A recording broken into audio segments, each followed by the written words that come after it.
शिकार नहीं मिला है। अब थोड़ा भोजन करके विश्राम कर लेता हूँ, फिर वन और उसके भीतर जाकर शिकार खोजूंगा। महाराज पानी की तलाश में वन में घूमने लगे। वो बहुत दूर तक चलकर आते हैं, लेकिन उन्हें पानी का कोई जलाशय दिखाई नहीं देता। अरे, इस वन में तो पानी का एक भी जलाशय नहीं दिख रहा। अब मैं पानी का प्रबंध कहाँ से करूँ, कुछ समझ में नहीं आ रहा। महाराज ऐसे ही सोचते हुए आगे जाने लगते हैं। तब उन्हें ऐसा लगता है कि कोई उन्हें छुपकर देख रहा है। महाराज पीछे मुड़कर देखते हैं, लेकिन वहाँ कोई नहीं होता। महाराज फिर आगे चलने लगते हैं। इस बार भी उन्हें ऐसा लगता है कि कोई उनका पीछा कर रहा है। कौन होगा ऐसा जो इस वन में मेरा पीछा कर रहा है? मुझे चौकन्ना रहना होगा, कहीं मेरा कोई हित शत्रु तो नहीं होगा। फिर महाराज आगे जाकर एक बड़े पेड़ के पीछे छुप जाते हैं। उनके छुपने के बाद एक छोटी सी लड़की वहाँ आती है और अरे, कहाँ गए महाराज? अभी तो यहीं थे। महाराज उस छोटी लड़की कनिका को पेड़ के पीछे से देख लेते हैं और आगे आते हैं। उन्हें देखकर कनिका खुश हो जाती है। महाराज उससे पूछते हैं, तुम कौन हो छोटी बच्ची, और इस घने वन में अकेली क्या कर रही हो? मैं कनिका हूँ। मैं इस वन में भटक गई हूँ। मैं अपने माता पिता के साथ इस वन से जा रही थी। वन के पशुओं ने मेरे माता पिता को खा लिया, परंतु मैं बच गई। अच्छा, अरे तुम्हारे साथ तो ये बहुत बुरा हुआ। महाराज, मेरी एक इच्छा है, क्या आप पूरी करेंगे? हाँ जरूर, बताओ क्या इच्छा है तुम्हारी? महाराज, मुझे नारियल पानी पीना है। बहुत दिनों से मैंने नारियल पानी नहीं पिया है। इस वन से कोई आता जाता ही नहीं था कि जिसके पास मैं अपनी इच्छा व्यक्त कर सकूं। तुम मेरे साथ राजमहल चलो, मैं वहाँ तुम्हें बहुत सारा नारियल पानी पिलाता हूँ। नहीं, मैं ये वन छोड़कर कहीं नहीं जाऊंगी। अब ये वन ही मेरा घर है। आप मुझे यही नारियल पानी दीजिए ना।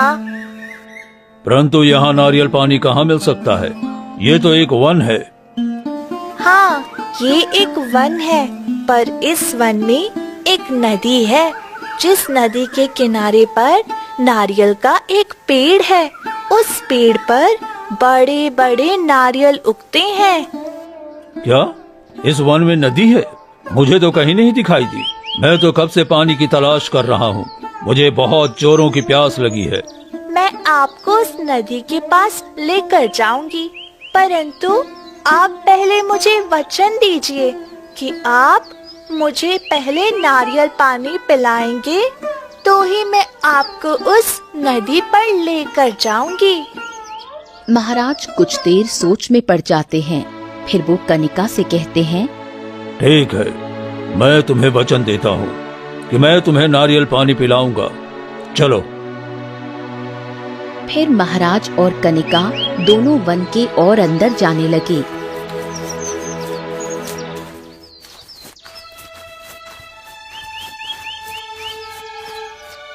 बहुत देर चलने के बाद कनिका एक जगह रुक गई। महाराज भी उसके पीछे रुक गए। कनिका सामने इशारा करती है और महाराज सामने देखते हैं।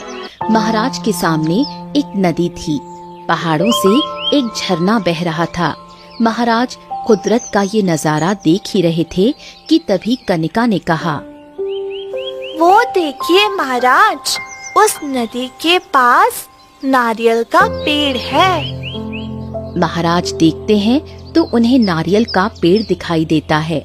महाराज उस पेड़ के पास जाते हैं और देखते हैं तो बहुत सारे नारियल होते हैं। देखा महाराज, मैंने कहा था ना कि इस पेड़ पर बहुत सारे नारियल हैं। हाँ, परंतु ये पेड़ तो बहुत ज्यादा ऊंचा है।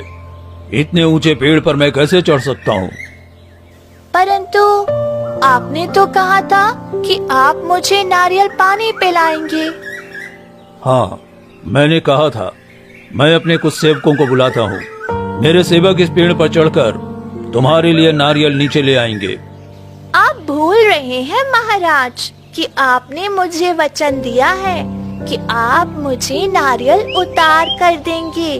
अब यदि आपके सेवकों ने नारियल उतारे तो ये तो आपके वचन का भंग होगा। कनिका की ये बात सुनकर महाराज विचार करने लगते हैं कि अब क्या किया जाए। महाराज बहुत देर तक विचार करते हैं। फिर ठीक है, मैं अपने वचन को भंग नहीं कर सकता, इसलिए इस पेड़ पर चढ़कर तुम्हारे लिए नारियल मैं ले आता हूँ।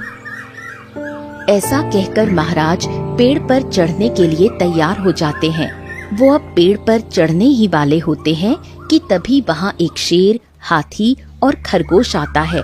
अचानक शेर इंसानी भाषा में कहता है, रुकिए महाराज, इस पेड़ पर मत चढ़िए, इस पेड़ पर चढ़ना सुरक्षित नहीं है। उस शेर को ऐसे बोलते हुए देखकर महाराज आश्चर्य में पड़ जाते हैं। तब हाथी कहता है, वनराज सही कह रहे हैं महाराज, आप इस पेड़ पर नहीं चढ़ सकते। तुम सब ऐसा क्यों बोल रहे हो, ये मैं समझ नहीं पा रहा हूँ, परंतु मैं इस बच्ची को वचन दिया है और मैं अपने वचन का पालन अवश्य करूँगा। आपके वचन पालन में आपके प्राणों पर संकट आ सकता है महाराज। तुम सब मुझे रोकने का प्रयास क्यों कर रहे हो? मैं तो बस एक छोटी सी बच्ची की इच्छा पूरी कर रहा हूँ। आपको पता नहीं है महाराज कि आप क्या करने जा रहे हैं। जब शेर और हाथी के साथ खरगोश महाराज को पेड़ पर चढ़ने से रोकने लगते हैं, तब कनिका उन तीनों को बहुत ही गुस्से भरी नजरों से देखने लगी। उसकी आंखें लाल हो गईं, जैसे कि उसमें खून भर आया हो। शेर और हाथी महाराज को समझाने का प्रयास कर रहे थे कि इस पर चढ़ना उनके लिए खतरे से खाली नहीं। महाराज, आपको सचेत करना हमारा कर्तव्य था, हम अपने कर्तव्य से पीछे नहीं हट सकते।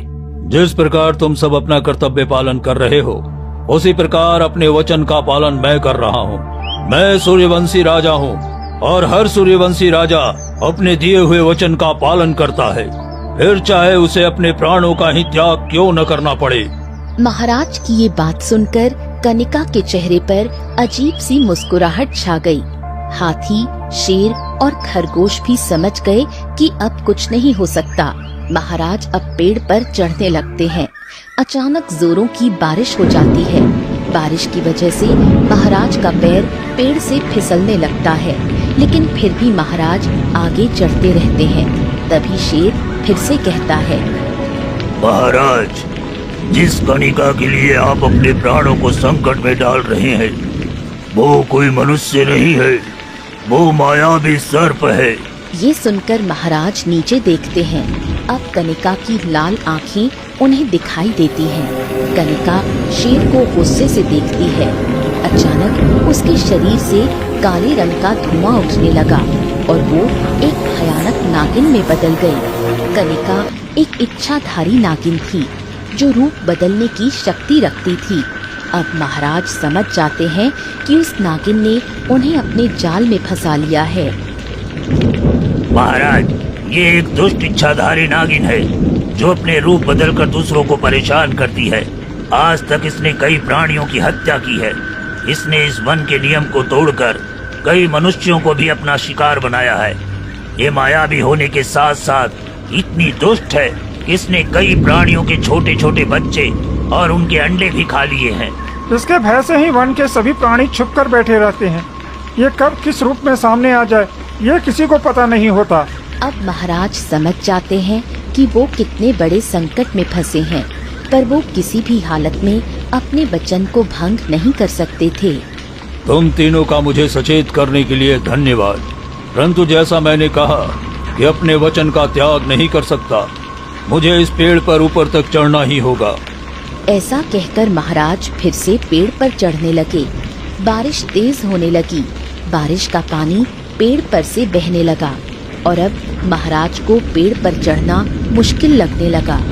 नीचे से शेर, हाथी और खरगोश चिंता भरी नजरों से महाराज को देखने लगे। वहीं नागिन अजीब सी हंसी के साथ महाराज को देख रही थी। महाराज ऊपर जा रहे थे, तभी तेजी से बिजली कड़की और महाराज ने अपने शरीर का संतुलन खो दिया।